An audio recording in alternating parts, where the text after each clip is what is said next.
I'd like to preface this video by stating the obvious. I am not a man, and I do understand that I'm opening myself up to criticism by initiating a conversation on the topic of masculinity and gay representation in the media. However, I think something like this should be celebrated in its raw expression, because never have I ever seen a more accurate and intimate representation of two male jocks just in love. And I once had to write a whole report on Brokeback Mountain. I got an A, of course, but true story. Anyway, and please do forgive the state of my voice. I've been quite sick recently, but I didn't want to use that as an excuse to just disappear again. So hello everyone, and welcome back to the Neverland Book Club. While bedridden this past week, I decided to siphon off a friend's HBO account and finally watch the show everyone won't shut up about, Heated Rivalry. And oh boy, did this help in making me forget entirely how sick I've been. For 6 episodes, I still couldn't breathe, but I cared just a little bit less. Because see, there are stories we enjoy, and then there are stories that truly matter, that don't so much boast loudly about their importance, but instead allow their purpose to sit with us long after the credits roll. Now, I won't speak too much on the novel itself since I haven't read it. I only watched the series. However, I do know it's the second book in the Game Changer series, which is a set of 6 male-male hockey romance novels by Rachel Reed. Some light spoilers ahead, just for the show. So on the surface, it may be easy to mislabel this as just a sports romance or smut for the girls exploiting the guys, or simply a rivals to lovers trope. But reducing it to any of those ideals alone is a gross misrepresentation of how I felt, at least while watching. Beneath the competitive exterior, beneath the chiseled faces and hot as heck accents, this was a story about masculinity being unlearned, rebuilt, and detoxified, if I may. What shocked me most about my viewing of the series was how gentle it was with its characters. And I knew while I was smiling and raising my eyebrows and kicking my feet, this was also going to upset a lot of people and shine a light on what toxic masculinity truly robs men of the human experience, and women. This portrayed vulnerability not as a momentary crack in a character's armor, but as the armor itself. And in today's media landscape that still struggles to imagine masculinity beyond one-dimensional rugged stoicism, that matters. This to me felt like portrayal of masculinity less like a fantasy and more like a possibility. Now, who the heck am I to comment on this, right? I'm a woman married to a straight man. I never said I was straight. But as a woman and as a writer, I like to observe patterns of behavior. And though I try to have a more objective mind when it comes to these things, I can't help but draw parallels between certain stereotypes when I see them. This took the macho jock stereotype and flipped it on its head, showing what true bravery looks like in a world so full of judgment. The concept of rivalry is one of the safest emotional languages society gives men. Competition is sought after, aggression is expected, violence is cheered for. In sports narratives especially, the concept of rivalry is a socially sanctioned expression of obsession,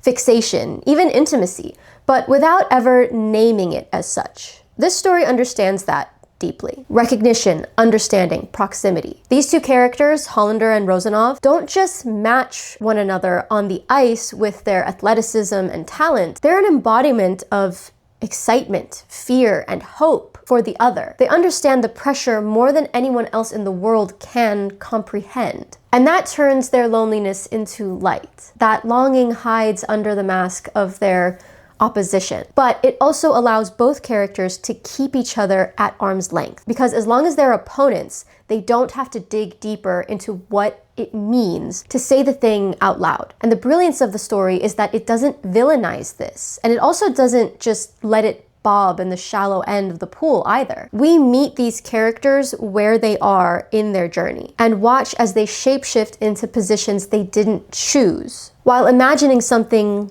more. I particularly loved Rozanov's character. He was hot-headed, hot-blooded, hot, and so deeply layered. It was refreshing.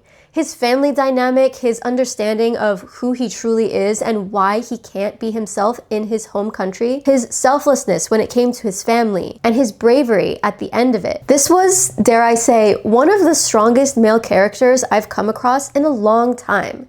And I read sci-fi fantasy written by women.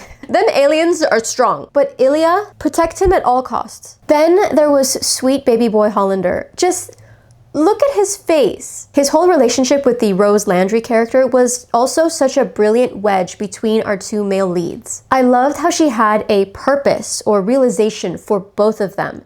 Some may think she was just a throwaway character, useless to the plot. But I couldn't disagree more. Not only was she well written despite her short screen time, she forced both characters to admit something to themselves they had never said out loud before, all without fully removing the masks they've put in place herself. Because of course, that's not what she's meant to do, and she knows that. Now, going back to the narrative for a second, I want to touch on the concept of control this series addresses, and the performance of it, both in work and in real life. Because both of these boys are team captains, the embodiment of traditional brute force, literally forced to perform. They have to be in absolute control of their emotions, their body, their teams, their narratives. Hesitation has no place in their lives, but we see that hesitation when they're together in stolen moments, waiting just a bit longer so they may live within that space of time where it's okay to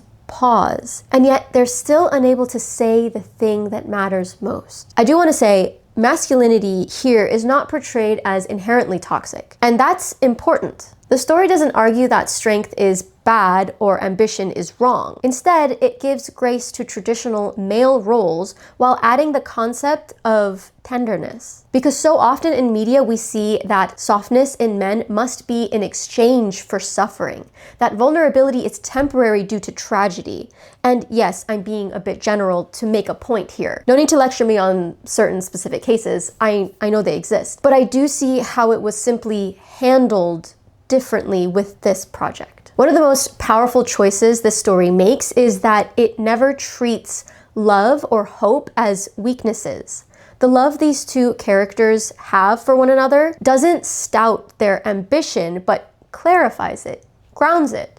Their relationship does not exist in opposition to success, though it does threaten it. This matters because these stories, especially those centered around men, are so often framed through loss, a kind of longing that goes unfulfilled in order to feel realistic. Instead, this used hope as a narrative choice. I especially loved that B-plot of Scott Hunter and Kip because their story almost stayed in that pool of unfulfilled tragedy. And because it didn't, our two main heroes gained something they didn't have before. Hope. And sometimes it really is as simple as that. When hope spreads like that, it starts as embers and takes off in the wind, allowing us to see what possibilities are waiting for us when we embrace it. The fact also that despite Rozanov's unsupportive family, he was able to see how fortunate Hollander was and not envy him his relationship with his own parents, but guide him through his own coming out with them. I just loved that little dinner scene, the way Ilya consoles Shane when he's on the brink of a panic attack. It kind of reminded me of the way Pablo talks to me when I'm spiraling, reminding him of the rational, simple facts, reducing those spiraling thoughts to here and now and allowing them to float away. And that's why I wanted to talk about this today. That's why I feel like I can have an opinion on something like this, because I do love a man. And this show portrayed the emotional intimacy of men, I felt, incredibly well. Realistically, not shockingly or comedically or threateningly, just real. I loved their communication. That is the lack thereof. You see it in every text message they send, and especially the ones they don't.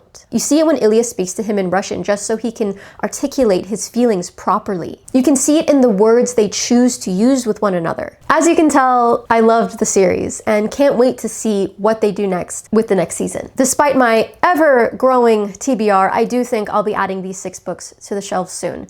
Because if the show is this good, and the books are always better than the adaptation, I need to find out for myself. When I finished the series, what stayed with me wasn't a single scene or a line of dialogue, or Rozanov's cute tushy, although, yes. It was the feeling that what I just watched wasn't just something real, but something necessary. Because fiction shapes what we believe to be possible. It shows us what we should be looking for in the real world, and presents nuance in ways that sometimes forces us to see things from different perspectives. That's the whole point of fiction. And I'm gonna keep having my own opinions on the fiction I consume, so if you like this video, go ahead and give it a like. And if you're not subscribed to the channel, please consider it. I make videos like this and sometimes not like this, all related to books and stories and writing and reading, and yeah. I'd love to have you here along the way. Thank you for sitting through this video despite my sicky voice. I will say, in a world of 7-foot-tall blue aliens or dragons with 2 ding-dongs who will burn the world down for you, there's also a place for realistic men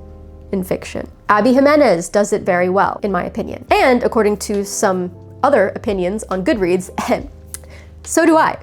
Ow. My character, Enzo, in Dancing with Strangers, was so realistically male, you feel like yelling at him sometimes, so there's that. I should definitely take a marketing class, because I clearly don't know how to sell my own book. Anywho, today's shout out goes to RIPK123. I'm so glad you found my video inspiring. I'm in a constant battle with myself with deciding what kind of content I should be making and putting out, so thank you for your kind words. They're more encouraging than you know. All right, I'm off to go bulk buy 6 new books and make some room on these shelves. Move over, Dark Academia, say hello to Hockey Romance this year. Stay lost, keep reading. Goodbye.